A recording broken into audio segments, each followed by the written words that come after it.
Chapter 1 में है ना, आप बाहर चलेगा तो आप डिस्टर्ब होंगे, फिर पढ़ नहीं पाएंगे। किचन में आराम से चेयर लगा के बैठो। अपना खुद का कार्य जीवन सुधारना आज का हमारा टॉपिक है। ये आपकी इकाई फर्स्ट चल रही है, जिसमें चैप्टर 1 जीविका आजीविका एवं, इसमें हमारा आज का टॉपिक है अपना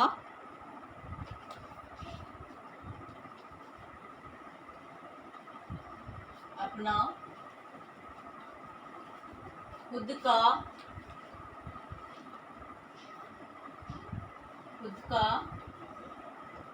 कार्य जीवन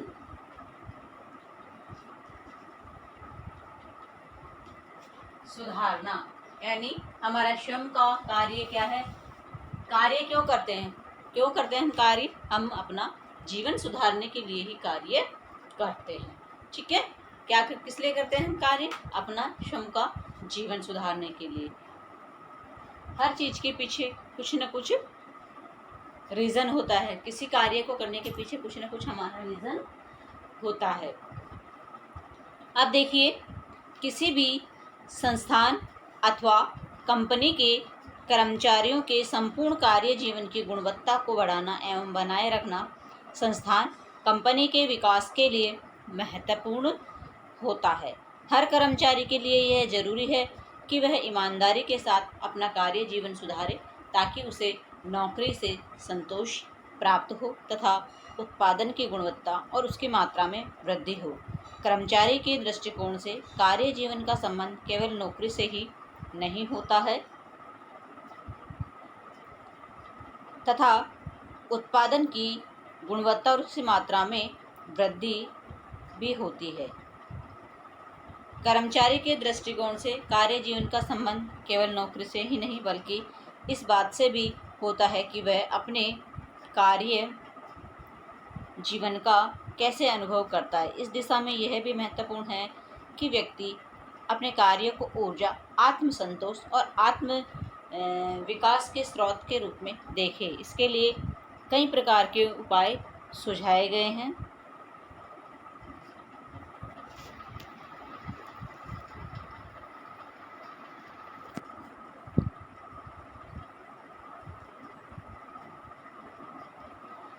अब देखिए,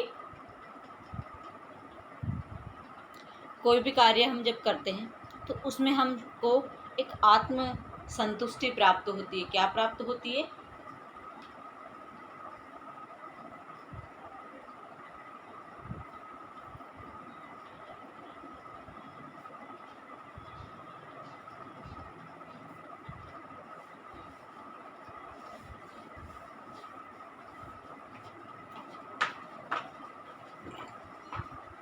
आत्म संतुष्टि प्राप्त होती है।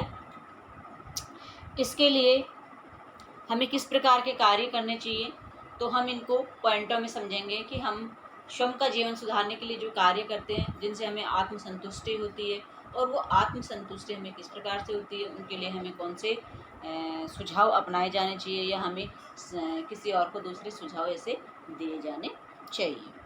अब देखिए, नंबर 1 है स्वस्थ व्यक्तिगत प्रवृत्तियां विकसित करें। स्वस्थ व्यक्तिगत प्रवृत्तियां विकसित करें, यानी हमारे स्वयं की पर्टिकुलर पर्सनल रूप से, एक स्वयं के निजी रूप से स्वयं के लिए हम कई प्रकार की प्रवृत्तियां हम स्वयं के अंदर विकसित करेंगे तो हम आगे बढ़ सकते हैं और अपने जीवन को सुधार सकते हैं। फर्स्ट पॉइंट में स्वस्थ व्यक्तिगत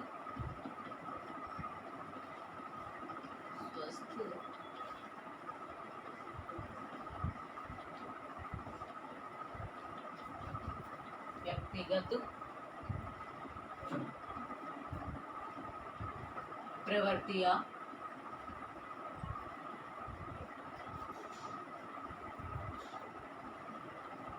विकसित करना।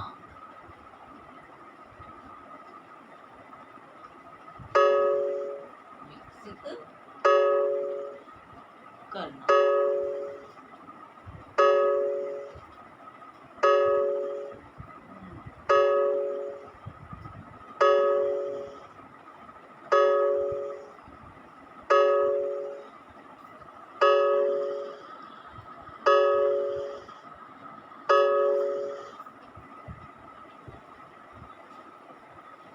स्वस्थ प्रवृत्तियां विकसित करना। इसके अंतर्गत व्यक्ति को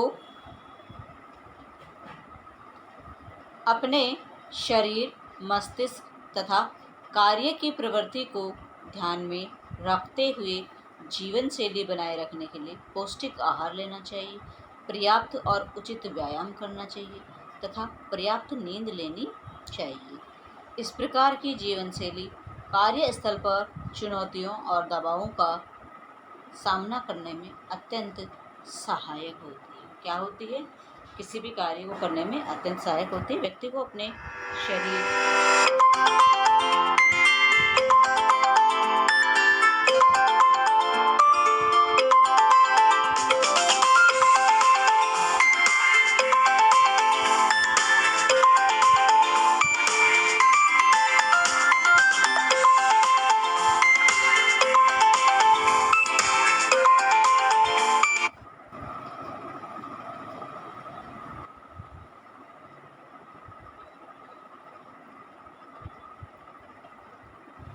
व्यक्ति को अपने शरीर, मस्तिष्क तथा कार्य की प्रवृत्ति को ध्यान में रखते हुए स्वस्थ जीवन शैली बनाए रखने के लिए पौष्टिक आहार लेना चाहिए, पर्याप्त और उचित व्यायाम करना चाहिए तथा पर्याप्त नींद लेनी चाहिए। हमारी श्रम की व्यक्तिगत जो प्रवृत्तियां हैं जो उभरेगी, वो कैसे उभरेगी? जब हम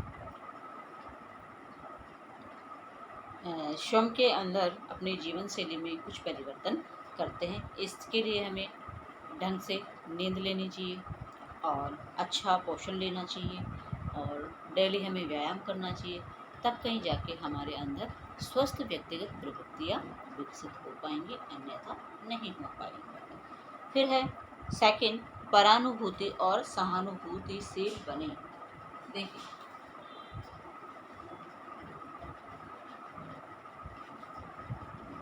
परानुभूति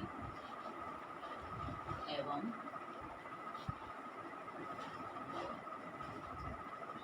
सहानुभूतिशील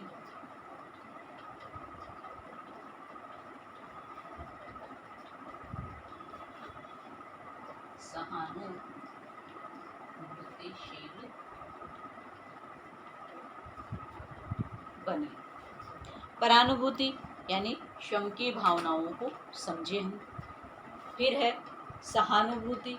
सहानुभूति में यानी हम हमारा श्रम का सहयोग उन्हें दे।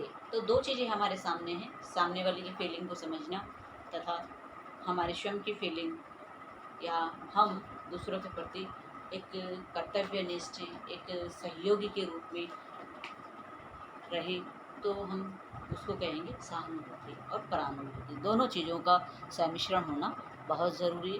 तब कहीं जाके हमारे जीवन की जो कार्यशैली है उसमें बदलाव आएगा और इस प्रकार से हम अपने जीवन को सुधार सकते हैं। कार्यस्थल पर व्यक्ति को अनेक लोगों के साथ मिलकर काम करना होता है। देखिए, इसी की डिटेल में आपके सामने एक बार रीड कर देती हूँ।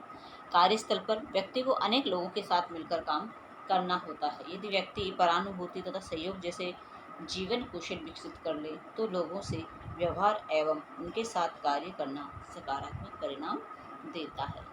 कैसे परिणाम देता है? सकारात्मक परिणाम देता है।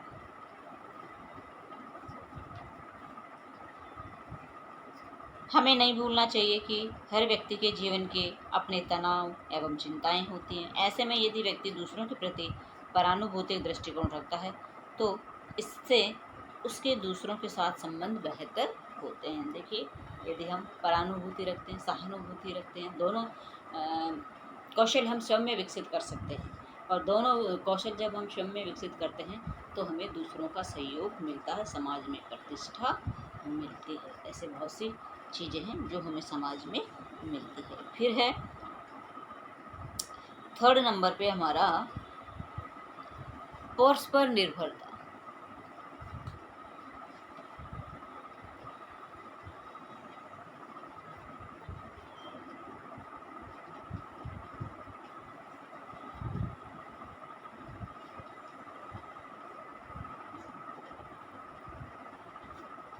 परस्पर निर्भरता कैसे? परस्पर यानी एक दूसरे पर हम डिपेंडेंट हैं। अकेला चना भाड़ नहीं फोड़ सकता, ये वाली कहावत आप लोगों ने सुनी होगी। क्योंकि कोई भी कार्य जब हम करते हैं तो एक दूसरे पर डिपेंड होते हैं। क्या हम सारी चीज़ें घर में बनाते हैं? क्या सब चीज़ों का निर्माण हम घर में करते हैं? नहीं करते हैं। कहाँ से आता है? एक दूसरे के सहयोग से हम वस्तुओं का आदान प्रदान करते हैं, या फिर हम पैसों के आधार पर हम इन चीज़ों की या फिर हमारी आवश्यकताओं की पूर्ति करते हैं। तो हम क्या है, एक दूसरे पर निर्भर हैं। हम एक चीज़ होती है कि डिपेंड या इंडिपेंड। डिपेंड यानी श्रम के कार्य श्रम करना। एक होता है कि हम सारी चीज़ों का निर्माण हम घर में नहीं कर सकते हैं, तो हम दूसरों पर इसके लिए निर्भर हैं, डिपेंड हैं। किसी प्रकार के व्यावसायिक कार्य के दौरान व्यक्ति किसी न किसी रूप से अन्य लोगों पर निर्भर रहता है। ऐसे में यदि व्यक्ति अपने सहकर्मियों के साथ सकारात्मक दृष्टिकोण और व्यवहार तथा पारस्परिक क्रिया बनाकर चलता है तो इससे आपसी सद्भाव पैदा होता है। वर्तमान समय केवल वैयक्तिक सफलताओं का नहीं है, प्रत्येक संगठन टीम वर्क को भी सफलता का मूल मंत्र समझा जाता है। ऐसा माना जाता है कि जो लोग दूसरों की सहायता करते हैं अधिक आत्मसंतोष और लाभ प्राप्त करते हैं। साथ ही किसी व्यक्ति की आवश्यकताओं की पूर्ति में सहायक होने का भाव स्वाभिमान को बढ़ाने में भी सहायक होता है। इससे कार्य पूर्ति होने की संभावनाएं अधिक होती है। कार्यों को सफलतापूर्वक पूर्ण करने और जीविका के विकास के लिए अच्छा संप्रेषण और अंतर वैयक्तिक कौशल का होना भी बहुत ही जरूरी है। अपने कार्यस्थल संगठन के प्रति निष्ठा तथा वचनबद्धता बनाए रखना। और ननू गया क्या?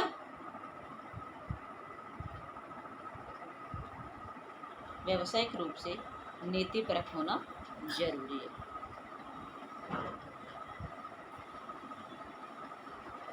अरे क्या मैं ऐसे कह रही थी, अभी ना नानू का फोन आया था। नानू ये जैसे कर रहा हूँ मैं क्लास में, उसके बाद क्लास करके आ जाऊँगी, फिर मैं बात करता हूँ। और ये मेरे को वो टाइम टेबल भेजना है ना मामा के फोन में। क्या ऑडियो फोन में? अच्छा ठीक है, ठीक है, जा मैं भेज दूँगी ना। हाँ ठीक है, अभी बस थोड़ी देर की बात है।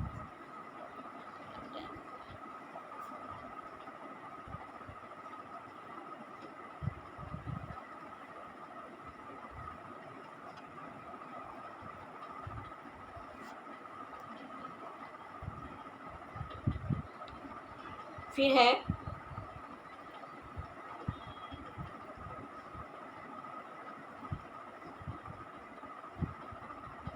कभी कभी कार्यस्थल पर परिस्थितियों के अनुसार मौन रखना अथवा वरिष्ठ की फटकार को सह लेने में समझदारी होती है। अपने कार्यों अथवा त्रुटियों का विश्लेषण करने के बाद ही किसी विषय का उत्तर देना जल्दबाजी में दी गई प्रतिक्रिया से बेहतर होता है। यदि वरिष्ठ की फटकार उचित है तो व्यक्ति को सुधार के उपाय करने चाहिए और आवश्यक हो तो क्षमा भी मांग लेनी चाहिए। भाई मान लो आप किसी वरिष्ठ के अधीन रह के कार्य कर रहे हैं, ठीक है, और वो मान लो किसी कार्य में सुधार के लिए आपको डांट फटकार लगाता है, तो उस समय हमें सुन लेना ही समझदारी है। उससे हमारे कार्य में सुधार होता है।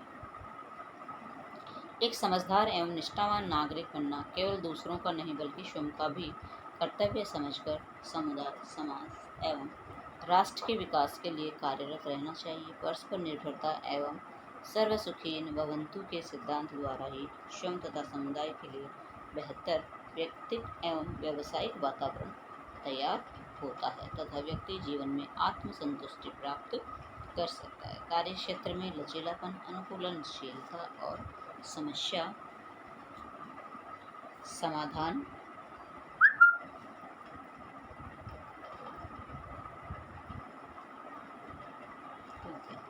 परस्पर निर्भरता एवं समानता का वातावरण बनाते हैं। कार्य क्षेत्र में लचीलापन, अनुकूलनशीलता, समस्या समाधान, अभिव्यक्ति और कौशल आवश्यक योग्यताएं हैं। चाहे आपका स्वयं का व्यवसाय है या आप दूसरों के लिए काम करते हैं। एक जिम्मेदार व्यक्ति बने और अपने आसपास के समुदाय में सकारात्मकता को विकसित करें और हमारे जीवन के अनुभव हमारे सबसे बड़े गुरु होते हैं। देखिए, हमारे सबसे बड़े गुरु कौन होते हैं? हमारे जीवन के अनुभव। क्या होते हैं? हमारे जीवन के अनुभव। कैसे होते हैं भाई हमारे जीवन के अनुभव? क्योंकि बहुत सी चीज़ें हैं, हम दूसरों के कहने के आधार पर नहीं चलते हैं, और स्वयं की एक एज हो जाती है, हमने उन सब चीज़ों को देखा है, उन परिस्थितियों से हम गुजरे हैं, तो हमें एक बहुत अच्छा अनुभव हो जाता है कि ऐसा करने से ऐसा होता है। इसलिए अनुभवों से हम बहुत सारी चीज़ें सीखते हैं कि हम ऐसा करते तो सही होता है, ऐसा करने से हमारा सब कुछ गलत हो जाता है। तो अनुभव हमें बहुत सारी चीज़ें सिखाता है।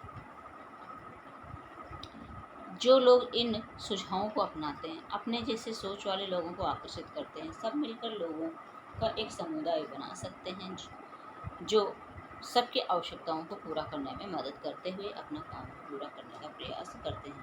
काम की संतुष्टि के लिए अपने संगठन के अंदर एक अच्छा नागरिक बनिए, दूसरों को उनकी उपलब्धियों के लिए सम्मान दीजिए और उत्तरदायी परिवर्तन लाने के लिए दूसरों के साथ मिलकर काम कीजिए। तो आदि बातें इसके अंतर्गत शामिल की गई है कि किस प्रकार हम कार्य के आधार पर अपने जीवन को सुधार सकते हैं। भाई बिना कार्य के कोई हमारा जीवन नहीं सुधरने वाला। जब तक हम कोई मेहनत नहीं करेंगे, कार्य नहीं करेंगे, हमारा जीवन कभी भी नहीं सुधरेगा।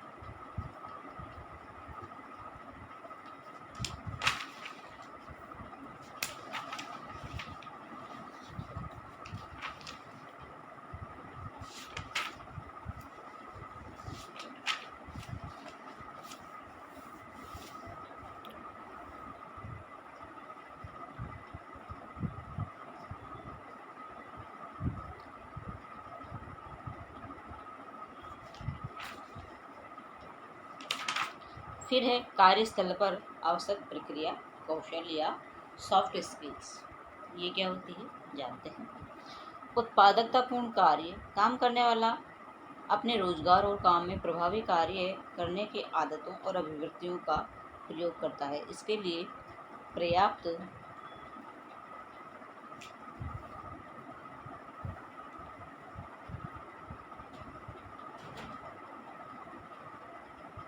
ज्ञान, कौशल और प्रवीणता के साथ साथ अनुभव भी होना जरूरी। उत्पादकता पर उत्साह, जोश और गतिशीलता का प्रभाव पड़ता है। रोजगार से लगाव और संस्था से अपनापन महत्वपूर्ण कारक है। प्रभावी ढंग से सीखना। प्रत्येक व्यक्ति को पढ़ने, लिखने और परिकलन के लिए जरूरी कौशल करने की क्षमता के लिए भी जरूरी है कि उसमें कौशल होना जरूरी होता है। फिर है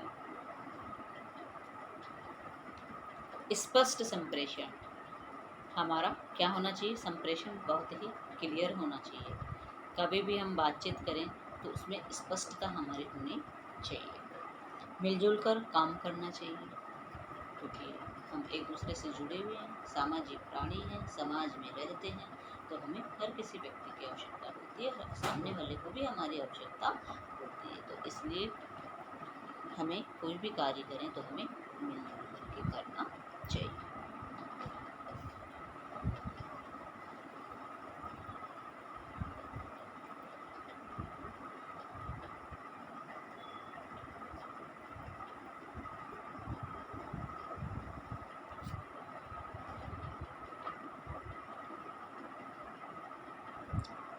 अब है नेक्स्ट विवेचनात्मक और रचनात्मक सोच।